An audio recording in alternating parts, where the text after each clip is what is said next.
आज मैं ये दावे के साथ कह सकता हूँ कि अगर आपने इस वीडियो को पूरा देख लिया तो इन सारी समस्याओं से आपको मुक्ति मिल जाएगी। दोस्तों, इन समस्याओं को हम जाने अनजाने में स्वयं ही आमंत्रित करते हैं। जब कोई नवयुवक अश्लील लोगों के संपर्क में आता है तो सबसे पहले उसके संग के लोग उसे पोर्न वीडियोस देखने की लत लगवाते हैं। जब वो युवक पोर्न के जाल में फंस जाता है तो उसका मन बुरी तरह से दूषित हो जाता है।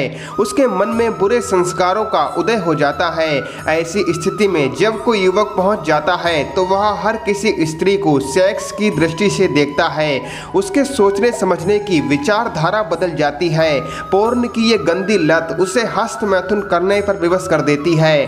हस्त मैथुन वह औजार है जो हमारे शरीर की अद्भुत शक्ति वीर को खोद खोद कर शरीर से बाहर कर देता है। जब युवक को ये लत लग जाती है तो हजार कोशिशों के बाद भी वो हस्त मैथुन करना नहीं छोड़ पाता और हस्त मैथुन की लत की वजह से उसका जीवन नरक के समान बन जाता है।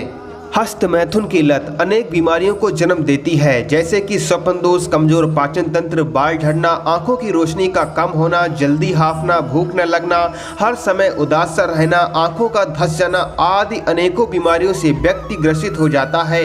और ये सारी बीमारियां लगती हैं गलत संगत की वजह से।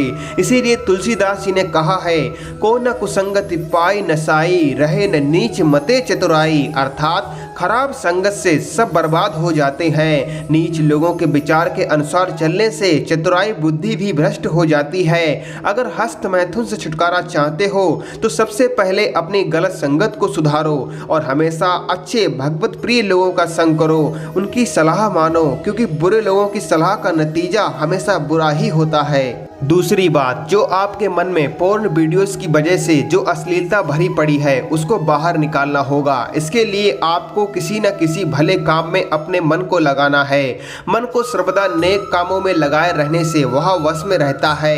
इसके साथ ही साथ आपको सुबह ब्रह्म मुहूर्त में उठकर शौच स्नान आदि से निवृत्त होकर ओम नमो भगवते वासुदेवाय मंत्र का ध्यान की अवस्था में मन ही मन जाप करना है और भगवान विष्णु का ध्यान करना है। ऐसा करने से आपका मन धीरे धीरे सात्विक होने लगेगा। आपके मन में उठने वाले अश्लील विचारों का नाश हो जाएगा। मन में उठने वाली काम वासना कंट्रोल में आ जाएगी और आपका आध्यात्मिक विकास होना शुरू हो जाएगा। लेकिन ये सब एकदम से नहीं होगा। इसके लिए आपको धैर्य धारण करते हुए इस क्रिया को करना होगा। निरंतर जप और ध्यान से आपके मन में परिवर्तन जरूर आएगा। मन को जल्द से जल्द अश्लीलता से बाहर निकालने के लिए आपको नित्य गीता का अध्ययन करना होगा और अच्छी अच्छी ज्ञानवर्धक पुस्तकों का भी अध्ययन करना होगा, क्योंकि बिना ज्ञान के मन को सही मार्ग पे लाना असंभव है। ज्ञान की तलवार ही मन को आपके अधीन कर सकती है, क्योंकि मन से श्रेष्ठ बुद्धि होती है। बुद्धि की प्रगति ही इंसान को बुद्धिमान बना सकती है, परंतु बुद्धि पर यदि मन का अधिकार हो जाए तो बुद्धिमान इंसान भी बुद्धू बन जाता है। दोस्तों, अब बात करते हैं कि हस्त मैथुन से आई शारीरिक कमजोरी, शीघ्र पतन, वीर के पतलेपन को कैसे दूर करें। कई रिसर्च में इस बात को पाया गया है कि वीर का गाढ़ा और सफेद होना एक स्वस्थ वीर की निशानी है, जबकि पतला व पानी की तरह वीर में शुक्राणुओं की कमी होती है। वहीं दूसरी ओर पुरुष भी सफेद और गाढ़े वीर को मर्दाना ताकत से जोड़कर देखते हैं। लेकिन इस समस्या को आप घरेलू नुस्खों के द्वारा आसानी से ठीक कर सकते हैं। कई अध्ययन में इस बात का पता चला है कि वजन को कम करने वाली एक्सरसाइज से वीर में शुक्राणुओं की संख्या बढ़ती है। इसके अलावा रिसर्च यह भी कहती है कि एक सप्ताह में कम से कम 15 घंटों की एक्सरसाइज करने से न सिर्फ मांसपेशियों को फायदा मिलता है, बल्कि वीर में मौजूद शुक्राणुओं की संख्या में भी बढ़ोतरी होती है।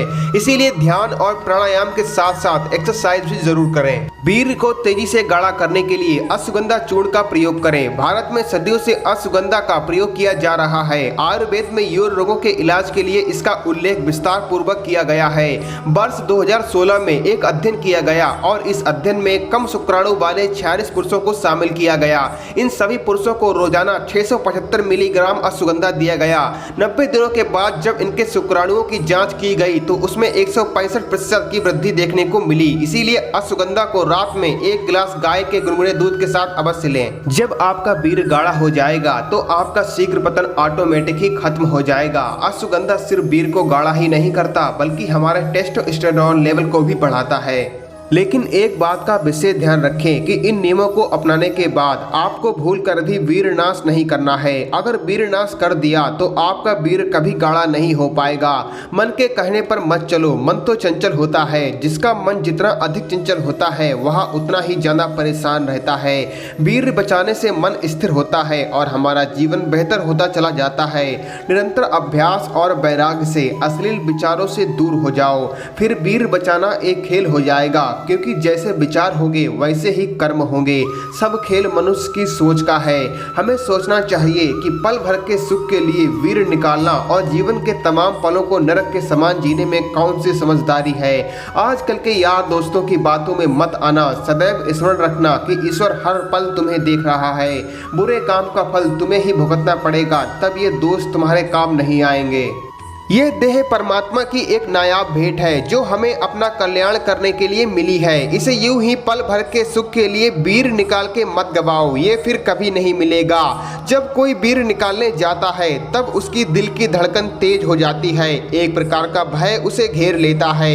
यह अशुभ संकेत हमें बताते हैं कि हम जाने अनजाने में बहुत बड़ा पाप करने जा रहे हैं। जब भी वीर निकालने की तलब उठे, चिंतन करना, मेरा भविष्य कैसा होगा, मैं काम वासना की दलदल में फंसा रहूंगा, मेरे शरीर का सत्यानाश हो जाएगा, जीवन का सत्यानाश हो जाएगा और मैं दुख के महासागर में डूब जाऊंगा। अतः मैं अपने हाथों से अपना विनाश नहीं कर सकता। दोस्तों, ब्रह्मचर्य को आसानी से पालन करने के लिए आप मुझसे टेलीग्राम पर जुड़ सकते हैं। टेलीग्राम पर सर्च करें @ज्ञान की ज्योति और इस चैनल को सब्सक्राइब करें और इस वीडियो को लाइक शेयर करना ना भूलें। ओम नमः शिवाय।